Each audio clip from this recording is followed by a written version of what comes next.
when we look at this Real Salt Lake team, this is a team that is, your proverbial underdog, and the what's the movie, the baseball movie where they're Major League or whatever, where the owner, they don't have an owner right now, and their coach left them mid-season, and Pablo Mastroianni has come in and made them believe in their self and used people dismissing them as ammunition and fodder, and then they have this perfect villain, and the villain that we all need in David Ochoa, the goalkeeper, who just constantly is talking smack and constantly providing us with bulletin board material. And I love it. I love it because it's one thing to talk, it's another thing to actually walk it. And this team, and in particular David Ochoa, when it was against Seattle, where they didn't even have a shot, ultimately he stood tall in the penalties.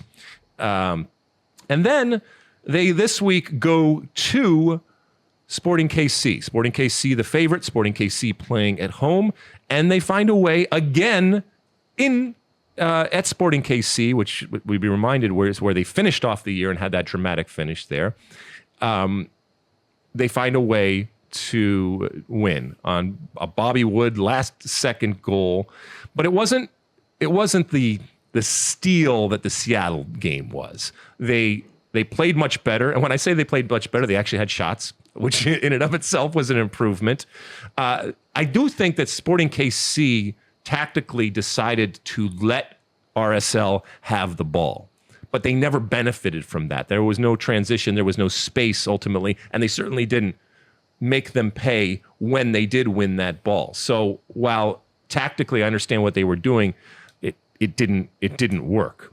And credit to Pablo Mastroianni and this team, and they find themselves now going to Portland to play against Portland. We all thought we were going to Sporting KC, and riding this wave and this power of being the underdog. And so I'll ask you again, do they have a chance now going into Portland? I mean, do you do it at your own peril now, writing off this RSL team? Absolutely, they have a chance, especially, Asprilla is suspended, and we don't know about Blanco's status. And I thought Real Salt Lake were good value for this win. They were the better team for large portions of the game, created chances, scored 2 nice goals. So, as you mentioned, very different from the Seattle result. They really earned this one. I will say on Ochoa, this notion that his antics on penalty kicks is throwing off the takers, that to me is a stretch.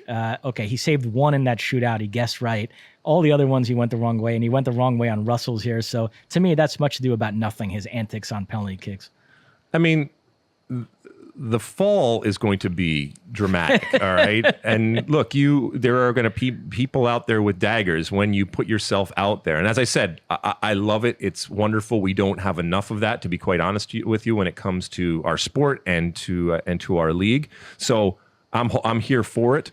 But when you do that, and to be an agitator, it takes one to know one, people are going to come for you. And the blowback is going to be that much more intense because of the situation that you have created. Very disappointing for SKC. I'm a big Peter Vermes fan, but this draw had really opened up for them with Colorado and Seattle getting knocked out, and this was a year where they should have gone to MLS Cup the way things broke. This is a bad loss for them. It is. And if you want to say who's the better team, in both cases, it's okay, because this is soccer, and we know that the better team does not always win ultimately.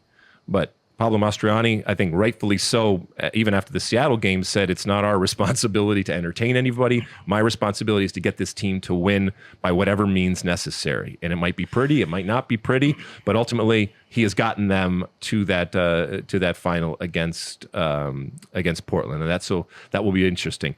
You like that clip? Well, my State of the Union podcast drops every week. Subscribe now on Apple Podcasts, Spotify, or wherever you get your podcasts.